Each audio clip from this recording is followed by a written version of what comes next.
Hi everyone, welcome back to my channel. Today I'm going to try out the Haus Labs foundation in the shade 015 Fair Warm. I've heard mixed reviews about this one, especially when it comes to its suitability for dry skin, and the undertones have been quite controversial as well. Let's do a real-time first impressions together and we'll see how good this foundation really is for the palest of skin tones. I'll also be including shade comparison swatches to help you figure out if this is the right shade for you.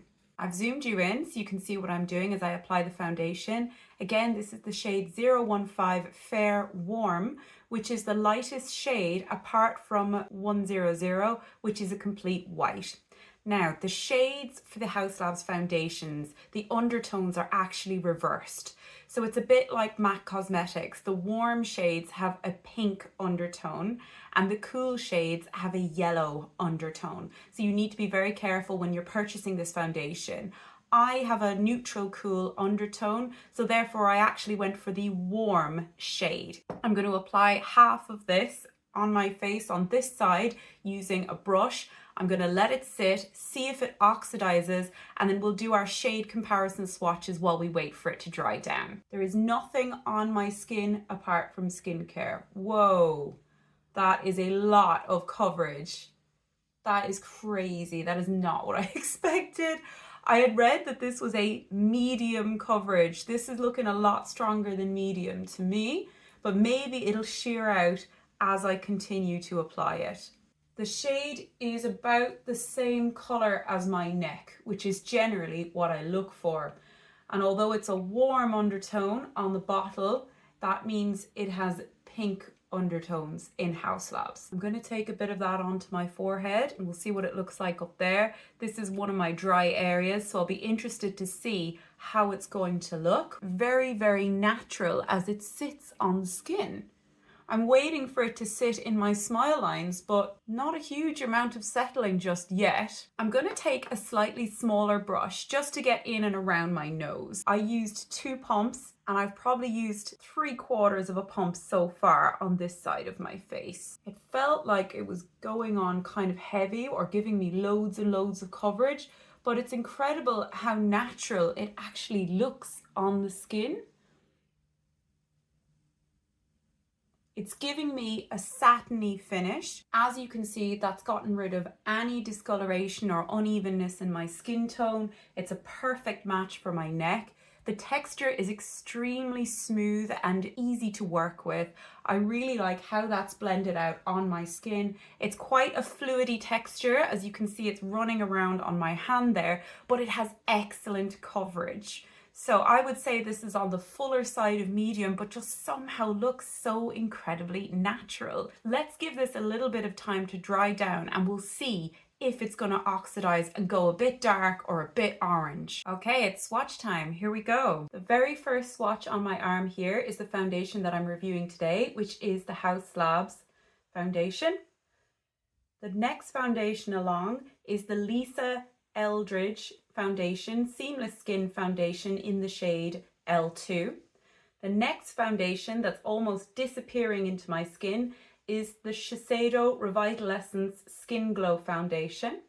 After that, we've got the MAC Studio Radiance foundation in NW5. And finally, I wanted to include one of the most popular drugstore foundations. This is the L'Oreal True Match foundation in the shade 0.5N. I'm always shocked at the differences here, mainly by how dark the Lisa Eldridge is looking. You can definitely see that the Haus Labs, the one on the end here, is pretty much the coolest of the lot, or what they're calling the warmest. It has the most pink undertones, probably followed by the Shiseido and the MAC, although the Shiseido, the shade is Alabaster, and it's meant to be quite neutral. I would say the Haus Labs is a neutral cool. We'll stick with cool because that's what we've been calling it all along. It's definitely on the cool side of things. I hope these swatches helped you to find your shade. This Lisa Eldridge is making me think the bottle is getting kind of old. It seems to be going very, very orange on my hand, which is unusual actually, because this usually does match me. Maybe it's time to throw it out. The foundation has been sitting on my skin now for about 5 minutes, so I think it's the perfect time to get up and close and personal and have a proper look at how my skin is looking.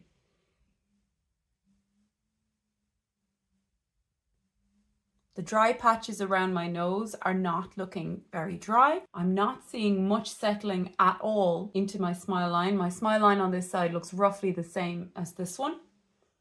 And overall, we've just got this lovely, natural, smooth finish without too much coverage. It's blurring away any imperfections while my skin is still looking quite real and not cakey or like I'm wearing a mask.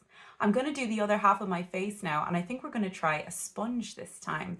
You can apply this foundation with a sponge, a brush, or with your fingertips. I've got my damp sponge ready. Here we go. Still using the remaining pump on my hand. I'm interested to see the difference in the finish on one side of my face with a brush to the other with the sponge. I feel like the coverage on this side is definitely lighter, but it's still giving me that same beautiful natural radiance without being too obvious. This foundation is not self-setting, so if you want to be transfer proof, you're going to have to set that with a powder. Here is the sponge side.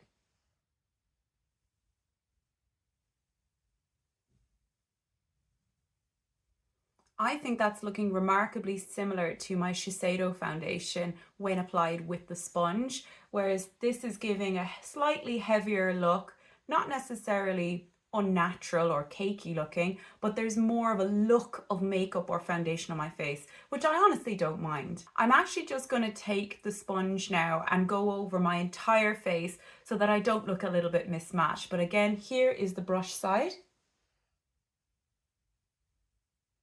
And here is the sponge side. I feel like I'm a bit more evened out now. I'm going to go and finish my makeup and show you what the foundation looks like with the rest of my products on. So this is how the foundation is looking with the rest of my makeup on.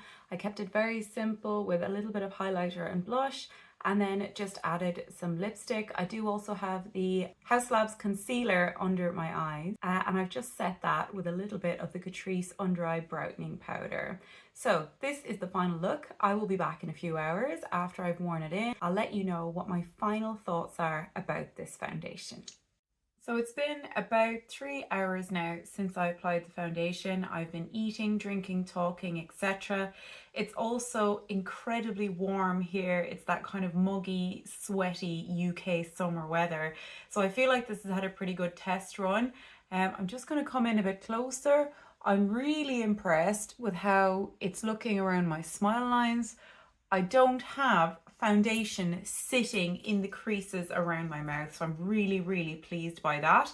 Some of the foundation has worn off slightly, but most of it is pretty much intact, and I think the finish of this foundation is fantastic. It seems really versatile too, given that you can get heavier coverage with a brush or lighter, nice, smooth, soft application with a sponge. I think I personally prefer it with the sponge, but it's nice to have the option to build up the coverage as well. I think this is perfectly suitable for very pale skin, and also very, very nice and feels quite hydrating on dry skin.